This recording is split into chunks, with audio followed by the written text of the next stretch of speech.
ایک رافضی جو صحابہ کو گالیاں دے کر اہل بیت کی محبت کے جھوٹے دعوے دار اہل بیت میں صحابہ میں بڑی محبتیں تھیں لمبی کئی واقعات کی حدیثیں کہ مولا علی اپنی شہزادی کا نکاح حضرت عمر فاروق اعظم سے فرمائے.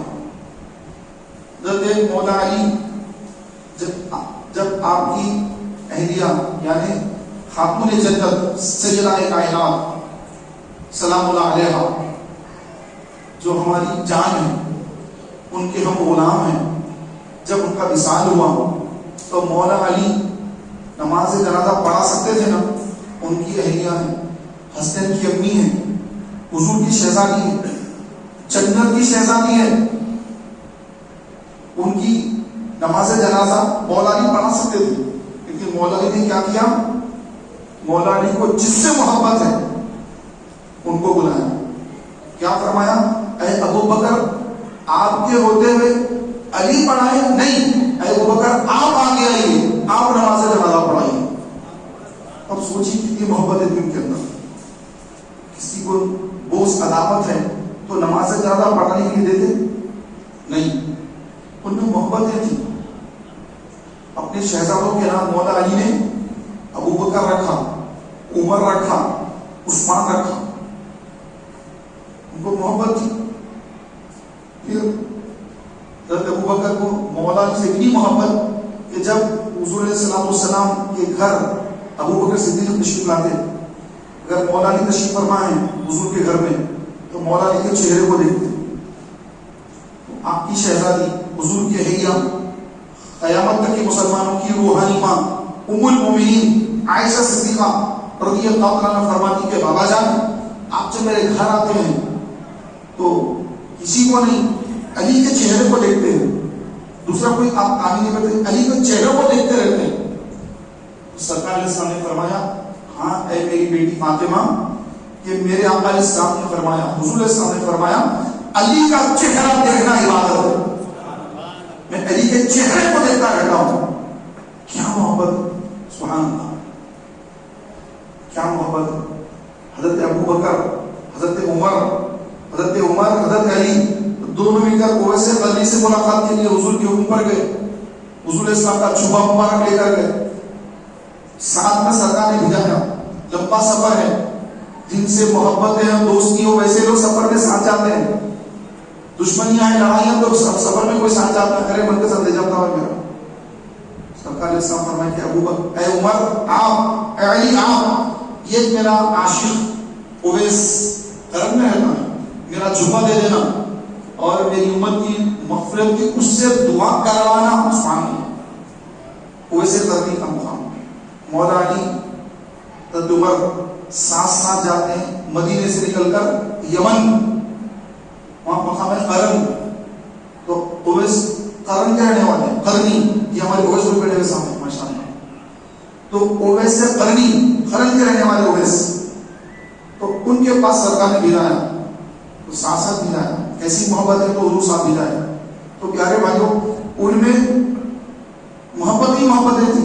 ہاں کسی معاملے میں اختلاف ہوا، جنگیں بھی ہوئی، باہر والے حملہ کرنا چاہے، دونوں جنگ کر رہے ہیں، باہر والا بول رہا عیسائی کہ میں ان پہ حملہ کر دوں گا، تو دوسرے کہہ رہے کہ اگر تو حملہ کرے گا تو میں ان کو چھوڑ کر ہم دونوں مل کر تجھ سے مقابلہ کریں گے.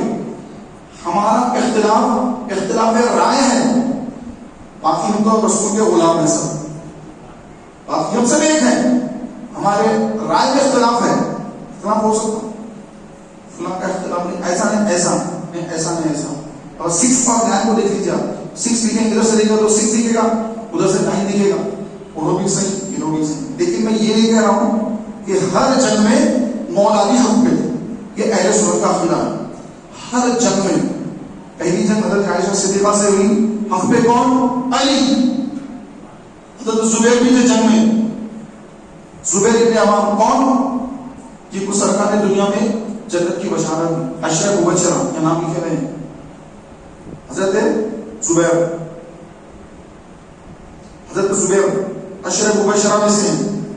کس سے لڑنے آئے؟ مولا علی سے. شہید ہو گئے. خوشخبری لے کے شخص آیا کہ اے علی مبارک ہو، زبیر شہید ہو گئے.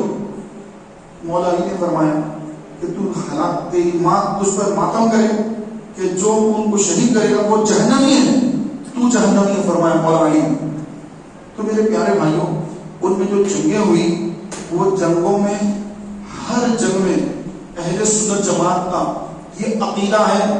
ہر ہر ہر جنگ میں، چاہے وہ حضرت عائشہ صدیقہ سے جنگ ہوئی ہو جس کو جنگ جمل کہتے ہیں، اور حضرت امیر معاویہ سے جنگ ہوئی جنگ صفین کہتے ہیں، ہر جنگ میں حق پہ کون؟ ذرا زور سے بولیے. مولا علی. حق پہ کون؟ مولا علی. حق پہ کون؟ مولا علی. ہر جنگ میں مولا علی حق پہ ہے. یہ اہل سنت کا عقیدہ ہے، ہمارا عقیدہ ہے. مولا علی حق پہ. ہاں، اب جو جنگ پر آئے کون ہے سامنے سے؟ حضور کی اہلیہ. قیامت میں جنت میں حضور کی جو ساتھ رہیں گی، جن کا چہرہ جبریل امین حضور کو لا کر بتا کہ یا رسول اللہ یہ وہ ہستی ہے ابوبکر کی شہزادی، یہ دنیا میں بھی آپ کی اہلیہ ہے، جنت میں بھی آپ کی اہلیہ ہے. رومال، ریشم کے رومال میں ان کی تصویر لا کر، ام المومنین کی تصویر لا کر حضور کو بتایا گیا یا رسول اللہ یہ دنیا میں اور جنت میں یہ آپ کی اہلیہ ہے. جنت میں اہلیہ ہے. جبریل آ کے فرما رہے ہیں ان سے جنگ کس سے ہو رہی ہے؟ مولا علی سے جنگ ہو رہی ہے. اب ہم کس کو، اب حضرت عائشہ کو کیا بولیں گے آپ؟ اس میں اجتہادی طور پر خطا تھی. ان کی اجتہاد جو تھا نا، وہ اجتہاد جو کرے اس میں خطا تھی. یہ اہل سنت کا عقیدہ ہے. حضرت امیر معاویہ سے جنگ ہوئی، اس میں بھی خطا پہ اجتہادی خطا کس سے ہوئی؟ امیر معاویہ سے ہوئی. اجتہادی خطا ہوئی. مولا علی سے کوئی خطا نہیں ہوئی. مولا علی حق پہ. حضرت عائشہ سے جنگ ہو رہی ہے، حق پہ کون؟ علی. امیر معاویہ سے جنگ ہو رہی ہے، حق پہ کون؟ علی. یہ حق ہے، یہ اہل سنت کا عقیدہ ہے. ہر جنگ میں مولا علی حق پہ.